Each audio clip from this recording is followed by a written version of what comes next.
శ్రీమాత్రే నమ. జయ గురు దత్తాత్రేయ నమ. ఈ వీడియోలో మనం 2026వ సంవత్సరంలో ఏ రాశుల వారికి అదృష్టం కలగబోతుంది, వారు ఎటువంటి జాగ్రత్తలు తీసుకోవాలి లేదా ఎటువంటి పరిహారాలు పాటించాలి అన్న విషయాన్ని ఈ వీడియోలో పరిశోధనాత్మకంగా నాడీ గ్రంథాల ఆధారంగా మీకు తెలియజేయడం జరుగుతుంది. ఏదైనా రాశి చక్రంలో జాతకుడు యొక్క జన్మ రాశిని బట్టి 9 గ్రహాలు, అంటే చంద్రుడున్న రాశి మీది కాబట్టి మిగతా 8 గ్రహాలతో పాటు చంద్రుడు కూడా తన యొక్క సంచారంలో మీకు లాభాన్ని కానీ నష్టాన్ని కానీ కలగజేయడం జరుగుతూ ఉంటుంది. అయితే ఎప్పుడైనా మనకు ఒక గ్రహం బాధిస్తుంది, ఇబ్బంది పెడుతుంది అనుకున్న సమయంలో ఆ గ్రహానికి శాంతి చేయించవలసి ఉంటుంది. అంటే ఇది పరిహార రూపంలో కానీ, దానం రూపంలో కానీ, జప రూపంలో కానీ, హోమం రూపంలో కానీ మనకి ఇబ్బంది పెట్టే గ్రహానికి పరిహారం చేయించుకుంటేనే మనకి అనుకూలంగా ఉపయోగంగా ఉండే గ్రహాలు మనకు అనుకూలించడం జరుగుతూ ఉంటుంది. మనకి ఫేవర్గా ఉన్న గ్రహాలకి పెద్దగా మనం ఈ జప దానా లాంటివి ఏం పెద్దగా అక్కర్లేదు. అయితే మనకి ఏ గ్రహం ఉపయోగపడుతుందో ఆ గ్రహం యొక్క అధిదేవత లేదంటే ఆ గ్రహానికి సంబంధించినటువంటి దేవతని ప్రసన్నం చేసుకోవడం వల్ల, ఆరాధన చేయడం వల్ల కంపల్సరీగా మనకి ఆ గ్రహం యాక్టివేట్ అయి శుభ ఫలితాలు ఇవ్వడం జరుగుతూ ఉంటుంది. అయితే జ్యోతిష శాస్త్ర ప్రకారం పెద్ద టెక్నిక్ ఏంటంటే, అసలు జాతకుడికి గోచారరీత్యా నడుస్తున్నప్పుడు ఏ గ్రహం ఉపయోగపడుతుంది, ఏ గ్రహం ఇబ్బంది పెడుతుంది అని తెలుసుకొని ఆ గ్రహానికి తగు విధంగా పరిహారాలు చేసుకుంటే కంపల్సరీగా మనకి ఆ గ్రహాల యొక్క ప్రభావం మన మీద పడి మనం పొందవలసినటువంటి శుభ ఫలితాలు పొందడం జరుగుతూ ఉంటుంది. అయితే ఏ గ్రహం కూడా, ప్రతి గ్రహం కూడా శుభ ఫలితం ఇవ్వగలదు, అలాగే చెడు ఫలితం, పాప ఫలితం కూడా ఇవ్వగలదు. ఏ స్థానంలో ఉన్నా ఎక్కడున్నా ఏదైనా ఒక గ్రహం ముందుగా చెడు ఫలితాన్ని ఇచ్చిన తర్వాతే శుభ ఫలితాలు ఇవ్వడం జరుగుతుంటుంది. కాబట్టి మనం ముందుగా గమనించి అది సమయానుకూలంగా గ్రహాల యొక్క దృష్టిని కూడా దృష్టిలో పెట్టుకొని ఏ గ్రహానికి శాంతి చేయించుకోవాలి, ఏ గ్రహం యొక్క దేవతను ఆరాధించాలన్న విషయాన్ని మనం ఈ వీడియోలో కేవలం రాశి చక్రంలో, అంటే మీ యొక్క జన్మరాశి ఆధారంగా తెలుసుకోవడం జరుగుతూ ఉంటుంది. మరింత లోతైన ఫలితాలు కావాలంటే మాత్రం లగ్నాన్ని బట్టి, జరుగుతున్న దశను లగ్నంగా తీసుకొని అనేక రకాలుగా మనం ఆలోచించవలసి ఉంటుంది. ఇప్పుడు కేవలం మనం చంద్రుడిని బేస్ చేసుకునే గ్రహాల యొక్క స్థితిగతులు, స్థానాలు తెలుసుకోవడం జరుగుతుంది. అలాగే ప్రతి గ్రహం కూడా వివాహ విషయంలో శుక్రుడిని, వ్యాపార విషయంలో బుధుడిని, ఆరోగ్య విషయంలో రవిని, ఇలాగ ప్రతి గ్రహాన్ని మనం ఆ గ్రహాల మీద గోచార సంచారాన్ని కూడా తెలుసుకొని చేయవలసి ఉంటుంది. బట్ ఏమైనా మనసే ప్రధానం కాబట్టి చంద్రుని ఆధారంగా తెలుసుకోవడం జరుగుతుంది. అందువల్ల ఏంటంటే ఈ వీడియోలో చెప్పిన విషయాన్ని కొంచెం జాగ్రత్తగా, లోతుగా అర్థం చేసుకొని తగు విధంగా మీరు దాన్ని పరిహారం చేయించుకుంటే కంప్లీట్గా మీకు మరింత మేలైన ఉత్తమ ఫలితాలు రావడం జరుగుతూ ఉంటుంది. మకర రాశి వారికి 2026లో అదృష్టం కలిగించే గ్రహం పరిశీలించినప్పుడు శని భగవానుడు ప్రస్తుతం ఈ రాశి వారికి 3వ స్థాన సంచారంతో ఏదైనా వృత్తిపరమైనటువంటి అభివృద్ధి, జీవితంలో గొప్ప మార్పు, అంటే మళ్ళీ వీళ్ళ జీవితాన్ని సరిదిద్దుకొని కొత్తగా ప్రయాణం చేయడానికి అనుకూలంగా శని భగవానుడు సిద్ధంగా ఉన్నాడు.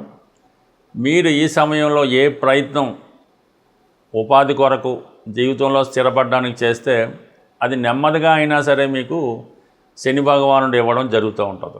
ఏ గ్రహం అయినా ఏ స్థానంలో ఉన్నా ఆ గ్రహాన్ని మనం ఉపయోగించుకునే పద్ధతిని బట్టి ఆ గ్రహం మనకి మంచి కానీ చెడు కానీ ఇవ్వడం జరుగుతూ ఉంటుంది. ఖచ్చితంగా శని 3, 6, 11లో ఉంటే ఉత్తమ ఫలితాలు ఇస్తాడు అన్నదానికి మనం కూడా దానికి తగు విధంగా సిద్ధపడితేనే శని భగవానుడు మంచి ఫలితాలు ఇస్తాడు తప్ప శని 3వ స్థానంలోకి వచ్చేడు జీవితం మారిపోతుంది అనుకుంటే మాత్రం జరగదు. అంటే దానికి మీరు ప్రిపేర్ అవ్వాలి. అంటే ఒక క్రమశిక్షణతో మెలగాలి, వచ్చిన అవకాశాన్ని ఉపయోగించుకోవాలి. చిన్నదైనా పెద్దదైనా యాక్సెప్ట్ చేసి దాన్ని ఒక అనుభవపూర్వకంగా ఒక క్రమశిక్షణతో చేయడం వల్ల ఆ ఫలితాన్ని మీరు పొందగలుగుతూ ఉంటారు. ఎప్పుడు శని భగవానుడు ఒక వ్యక్తిని చిన్న స్థాయి నుంచి పై స్థాయికి తీసుకెళ్తాడే తప్ప ఒకేసారి ఉన్నత స్థాయి ఇవ్వడం అన్నది జరగదు. అలాగే ఇచ్చినా కూడా అది నిలబడదు, మళ్ళీ అధపాతాళానికి వెళ్ళడం జరుగుతూ ఉంటుంది. అందుకనే కృత్రిమంగా కొంతమంది సడన్గా పైకి వెళ్ళి మళ్ళీ జీవితంలో ఎక్కడున్నారో కూడా కనపడరు. ఈ విధంగా శని భగవానుడు మీకు సిద్ధంగా ఉన్నాడు. మీరు ఇప్పటి నుంచే క్రమశిక్షణతో నీతి నియమంతో అటు ఆహారపు విషయాల్లోనూ శరీరాన్ని కష్టపెట్టే విషయంలోనూ మానసికంగాను సిద్ధపడినప్పుడు కంప్లీట్గా మీ జీవితంలో ప్రోగ్రెస్ అన్నది స్టార్ట్ అవుతుంది. ప్రయత్నం చేసి చూడండి, ఫలితం మీకు తొందరగానే రావడం జరుగుతూ ఉంటుంది. ఇక రాహు మీకు 2వ స్థానంలో ఉండడం వలన రాహు యొక్క ప్రలోభాలని తగ్గాలంటే దుర్గా అమ్మవారిని ప్రతి శుక్రవారం అమ్మవారి ఆలయంలో 18 ప్రదర్శనలు చేసి అమ్మవారికి విధి విధానంగా మీకు శక్తి కొలది అర్చనో అభిషేకమో చేయించుకోవడం వల్ల ప్రసన్నం అవుతుంది. అయితే మీరు మాట్లాడే విధానంలో చాలా నెమ్మదిగా నిదానంగా మాట్లాడవలసి ఉంటుంది. ఎట్టి పరిస్థితుల్లో కూడా పౌరుష పదజాలం కానీ ఎదటవారిని దూషించడం కానీ మీ గొప్ప చాటుకునే విధంగా ఎదటవారికి చెప్పడం కానీ చేయకుండా ఒదిగి ఉన్నట్టు చాలా అనుకూలంగా మాట్లాడినప్పుడు కంపల్సరీగా మీ యొక్క కుటుంబం అలాగే మీ యొక్క ధనస్థితి కూడా అనుకూలంగా ఉంటుంది. రాహుని ప్రసన్నం చేసుకోవడం అంతే. మిమ్మల్ని మీరు హైలైట్ చేసుకోకుండా మిమ్మల్ని మీరు ఎంత తగ్గించుకుంటే, మీరు ఎంత తగ్గితే రాహు మిమ్మల్ని అంత ఒదిగే విధంగా ప్రశాంతంగా ఉండగలుగుతాడు. లేని పక్షంలో మరి ఆటోమేటిక్గా ఇబ్బంది కలుగుతుంది. కాబట్టి ఈ విషయాన్ని మీరు గమనించండి. నిరంతరం అమ్మవారి నామస్మరణ వల్ల జీవితంలో ఎదురయ్యే కుటుంబ సమస్యలు పరిష్కారం అవుతాయి. ఇక గురుగ్రహం అనుకుందామంటే ప్రస్తుతం 6, 7, 8 స్థానాల్లో ఉంటాడు ఈ సంవత్సరంలో. ఈ 3 కూడా మీకు అంత అనుకూలమైనవి కావు. అయితే గురువు మీరు గోమాతని సేవించడం వల్ల, దత్తాత్రేయుడిని ఆరాధించడం వల్ల, మీ ఇష్టదైవాన్ని విధి విధానంగా పూజించి మీ తండ్రి గారిని లేదా తల్లి గారిని వారికి కష్టం కలగకుండా చూడటం వల్ల కంప్లీట్గా మీకు గురువు ప్రసన్న అవ్వడం వల్ల గురువు కారకత్వాలైనటువంటి ధనం, అలాగే విజ్ఞానం, అలాగే సంతానం ఇవన్నీ కూడా ఇవ్వడం జరుగుతుంది. స్త్రీలకి సౌభాగ్య యోగాన్ని కూడా గురుగ్రహం ఇవ్వడం జరుగుతుంది. ఒక విధంగా మీ భర్త గారికి మేలు కలిగే విధంగా ఈ గోమాత సేవ వల్ల కలిగే అవకాశం ఉంది. ఇక కేతువు కూడా మీకు 8వ స్థానంలో ఉండడం వల్ల అనవసర విషయాల్లో కలగజేసుకోవడం వల్ల, అక్కర్లేని విషయాలు నెత్తిని పాముకోవడం వల్ల ఇబ్బంది కలిగే అవకాశం ఉంది. కాబట్టి ఎట్టి పరిస్థితుల్లో కూడా మనకి సంబంధం లేని విషయాల్లో తలదూర్చకుండా ఉండడం మంచిది. వీలైతే ఎప్పుడన్నా ఒక పౌర్ణమి రోజు, ఒక దశమి రోజు, ఒక అష్టమి రోజు, ఒక రోజు చూసుకొని సాధువులు లాంటి వాళ్ళు, అంటే వాళ్ళు నిజాయితీగా ఉన్నటువంటి నిజమైన సాధువుల్ని మీరు ఒకరోజు వాళ్ళకి భోజనం అది పెట్టి వారి ఖర్చుకి ఎంతో కొంత దానం ఇవ్వడం వల్ల కూడా కేతువు ప్రసరణ అవ్వడం జరుగుతుంది. బట్ ఏదైనా అష్టమంలో ఏ గ్రహమైనా మనకి కొంతవరకు అపవాదులు ఇబ్బంది కలిగిస్తూ ఉంటాయి కాబట్టి, బట్ ఏదైనా ఈ 4 ప్రధాన గ్రహాల్లో కేవలం శని భగవానుడు మీకు అనుకూలంగా ఉన్నాడు. శనిగ్రహ అనుగ్రహం ఉంటే జీవితంలో ప్రతిదీ సాధించవచ్చు. శనిగ్రహ అనుగ్రహం పొందాలంటే ముందు మిమ్మల్ని మీరు సిద్ధపరచుకోవాల్సి ఉంటుంది. అది క్రమశిక్షణ, ఆహారంలో నిజాయితీగా ఉండడం, పనిలో టైం టు టైం చేయడం, ఒకళ్ళ విషయంలో ఒదిగి ఉండడం, అనుకువగా ఉండడం, ఇవి మీరు అలవాటు చేసుకుంటే ఆటోమేటిక్గా మీ జీవితంలో అభివృద్ధి ఆటోమేటిక్గా స్టార్ట్ అవుతుంది. గ్రహాల యొక్క అనుగ్రహం, ఆగ్రహం ఏదైనా సరే ప్రతి జాతకుడి మీద ఉండడం జరుగుతూ ఉంటుంది. అయితే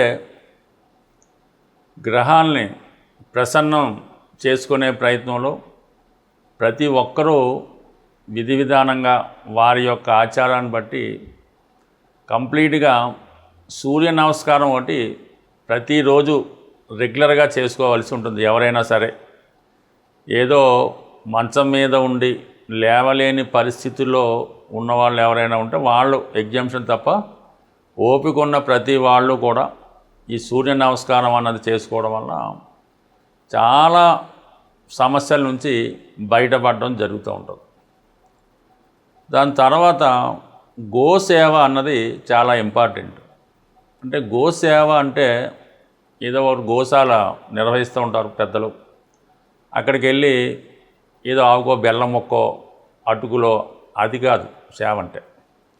శుభ్రంగా అక్కడ ఉన్నటువంటి పరిసరాలు, మన ఇల్లు ఎలాగైతే శుభ్రం చేసుకుంటామో గోవు యొక్క ఆ పరిసరాలు అన్నీ శుభ్రంగా నీట్గా పెట్టి, గోవుకి ఏదన్నా చల్లని గాలి తగిలేలాగో ఈ దోమలు ఈగల నుంచి బాధపడకుండా వెరీ నీట్గా మనం ఎలాగైతే ఉంటామో ఆ గోవుకు కూడా అటువంటి సదుపాయం పెట్టిన తర్వాత దాని తర్వాత ఆవుకి ఇవ్వాల్సినటువంటి ఆహారం ఏమన్నా అది పరిశుద్ధమైనది అంటే ఏదైనా మిగిలిపోయిందో ఇంకోటో అలా కాకుండా శ్రద్ధగా మన పెద్దలకి పూర్వీకులకి దేవునికి ఏ విధంగా నైవేద్యం తయారు చేస్తామో ఆ విధంగా తయారు చేసి ఇది నానబెట్టాం మొలకలు ఏదన్నా సరే దాంట్లో ప్యూరిటీగా మీ అమ్మగారికి ఏ విధంగా పెడతారో ఆ విధంగా ఆ గోవుకి ఆహారం కూడా శుభ్రమైన ఒక ఇస్తిరాకులో చక్కగా పెట్టి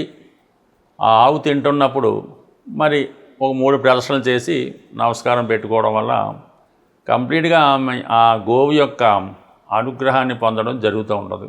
సో ఈ విధంగా చేసుకుంటూ కంప్లీట్గా ఈ 2 చేసుకుంటే చాలు, మిగతా అన్ని సకల దేవతల్ని పొందే అనురాగం వస్తుంది.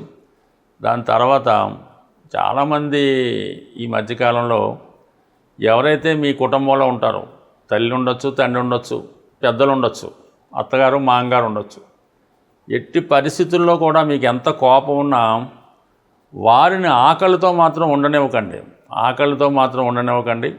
4 పూట్ల వారికి కనీసం ఈ బిస్కెట్లో ఏ ఆహారమో ఏదో పెట్టాలి తప్ప ఒకరి మీద ఒకరికి కోపం చూపిస్తూ ఎక్కువగా ఈ మధ్యకాలంలో అత్తమామల్ని ద్వేషించడం, సరైనటువంటి ఆహారం పెట్టకపోవడం, అలాగే మీ పిల్లలకి వాళ్ళ మీద ద్వేషం పెంచే విధంగా మాటలు చెప్పడం, ఇవి మీ కుటుంబం యొక్క పతనానికి కారణమవుతుంటుంది. ఫ్యూచర్లో మీ పిల్లలు ఎందుకు పనికిరాని వాళ్ళుగా తయారవడానికి రావడం జరుగుతూ ఉంటుంది. అంటే ఇవన్నీ కొంతమందికి చాలా కొత్తగా అద్భుతంగా అనిపించవచ్చు, కానీ ప్రతినిత్యం ప్రతిరోజు ఎక్కడో అక్కడ ఇది జరుగుతుంది. వీటిని ముందు మీరు కట్టడి చేసుకోగలిగితే, అంటే కొన్ని సందర్భాల్లో అది భర్తకు తెలియపోవచ్చు, కొన్ని సందర్భాల్లో భార్యకి తెలియపోవచ్చు. ఈ విధంగా మీ ఇంట్లో ఉన్నటువంటి మీ దేవతల్ని మీరు అశ్రద్ధ చేసినప్పుడు మీకు ఏ విధంగా అది ఐశ్వర్యం కలుగుతుంది, అదృష్టం కలుగుతుంది. ఈ చిన్న చిన్న నియమాల్ని మీరు పాటించండి, ధర్మాన్ని కాపాడండి. అయితే మీ తల్లిదండ్రులని అత్తమామలనే కాకుండా మీ చుట్టుపక్కల ఎవరన్నా, అంటే మనకు సేవ చేస్తున్న వాళ్ళు, మన దగ్గర పనిచేస్తున్న వాళ్ళు, కనీసం ఇరుగు పొరుగు వాళ్ళు, పిల్లలు కానీ పెద్దవాళ్ళు కానీ ఆకలితో ఉంటే అది ఎవరికి కూడా రాణించదు, దేశానికి కూడా అంత క్షేమం కాదు. సో ఈ చిన్న విషయాన్ని మీరు అర్థం చేసుకుంటే మీరు అదృష్టవంతులుగా మారడం, అన్నపూర్ణగా మారడం జరుగుతుంది. స్వస్తి.